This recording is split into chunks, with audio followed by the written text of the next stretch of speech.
চটপট বাঙালি রান্নাঘরের তরফ থেকে আপনাদের স্বাগতম। আজকে আমি মিষ্টির দোকানের মতো নিমকি রেসিপি নিয়ে হাজির হয়েছি, যেটা বিকেলে চায়ের সঙ্গে দারুণ লাগে বন্ধুরা।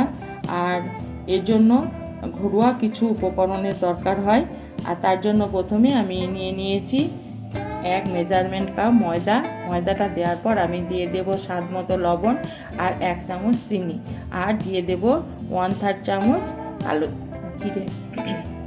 কালো জিরেটা দেওয়ার পর আমি এখানে 2 চামচ সাদা তেল দিয়ে দিলাম। তেলটা দেওয়ার পর আমি এটাকে ভালো করে ময়ম দিয়ে নেব।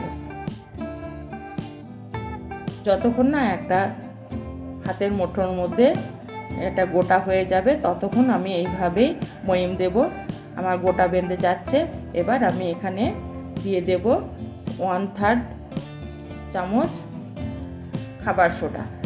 খাবার সোডাটা দেওয়ার পর আবারও আমি খাবার সোডাটাকে এই ময়দার সঙ্গে ভালো করে মিশিয়ে নিলাম। এবার আমি এখানে ব্যবহার করব হালকা গরম জল। এবার অল্প অল্প করে আমি জল দেব আর একটা ডো তৈরি করব। ডোটা বন্ধুরা একবারে নরম হলেও হবে না, আবার একদম শক্ত হলেও হবে না। ঠিক আমরা যেমন রুটি তৈরি করি, রুটি পরোটা, সেইভাবে রেখে দিতে হবে। এইভাবে আমি একটা ডো তৈরি করে নিলাম বন্ধুরা। এটাকে আমি 10 মিনিট রেস্টে রেখে দেব ঢাকা দিয়ে। 10 মিনিট পর আমি ফিরে এলাম।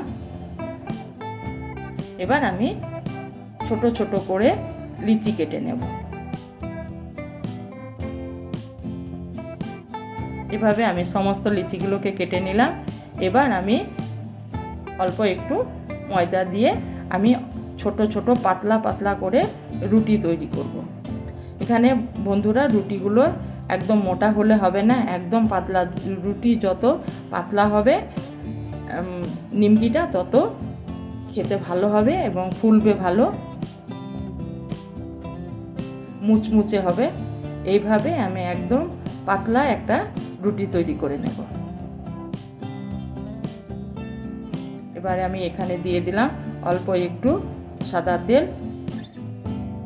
তেলটা দেওয়ার পর আমি এর উপরে ছিটিয়ে দেব অল্প একটু ময়দা। এবার আমি একটা ভাঁজ দিয়ে নেব।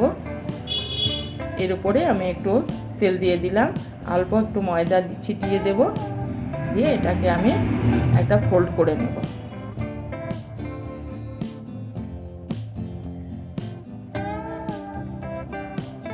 হাত দিয়ে আমি একটু টিপে দিলাম। খুব বেশি টিপার দরকার নেই বন্ধুরা, হালকা করে একটু টিপে দিবেন। আবারও আমি একটা রুটি তৈরি করে দেখিয়ে দিচ্ছি বন্ধুরা। এখানে মনে রাখতে হবে রুটিটাকে কিন্তু মোটা বানালে হবে না, যতটা পারবেন রুটিটাকে পাতলা করবেন, তাহলে নিমকিটা দারুণ মুচমুচে হবে আর অনেকক্ষণ পর্যন্ত মুচমুচেটা ভাবটা থেকে যাবে। এভাবে রুটিটা তৈরি করলাম। আবারও আমি অল্প একটু তেল দিয়ে দেব, একটা ফোল্ড বানিয়ে নেব।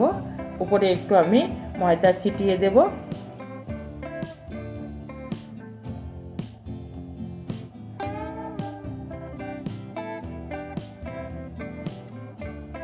আবারও আমি একটা ফোল্ড বানিয়ে নিচ্ছি।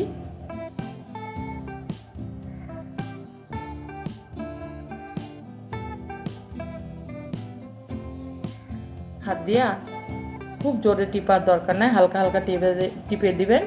এবার আমার সমস্ত নিমকিগুলো রেডি হয়ে গেল। অন্যদিকে গ্যাসের মধ্যে আমি একটা প্যান বসিয়ে দিয়েছি। প্যানের মধ্যে দিয়ে নিলাম কিছুটা সাদা তেল। তেলটা গরম হলে, আমি খুব বেশি গরম করব না, আমি 80% গরম করব। এবার আমি আস্তে আস্তে তেলের মধ্যে নিমকিগুলোকে ছেড়ে দেব। আর বন্ধুরা এটা একদম গ্যাস বাড়িয়ে ভেজে নেবেন না, এটা গ্যাসটা মিডিয়াম, তেলটা গরম হলে গ্যাসটাকে মিডিয়াম রেখে তবে এগুলোকে আমি ভাজবো।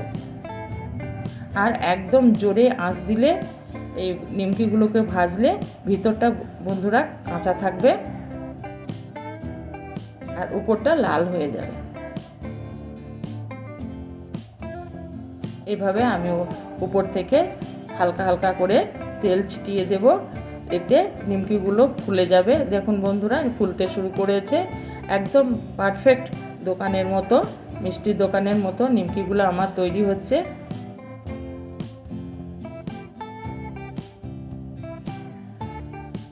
কত সুন্দর নিমকিগুলো ফুলে যাচ্ছে।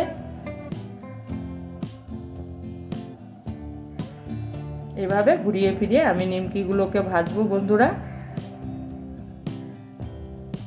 আর যদি আমার ভিডিওটা ভালো লেগে থাকে তবে একটা লাইক করবেন আর সাবস্ক্রাইব করে চ্যানেলটির পাশে থাকবেন। এইভাবে মিডিয়াম হিটে আমি নিমকিগুলোকে সব ভেজে নিলাম। এবার এগুলোকে আমি তেল থেকে উঠিয়ে নেব। এবার যে বাদবাকি নিমকিগুলো আমার রয়ে গেছে সেগুলোকে আমি একটা একটা করে তেলে ছেড়ে দেব।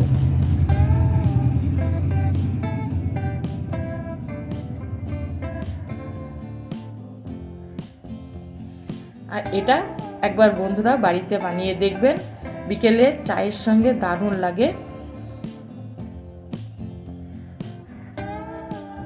আমার সমস্ত নিমকি রেডি হয়ে গেছে।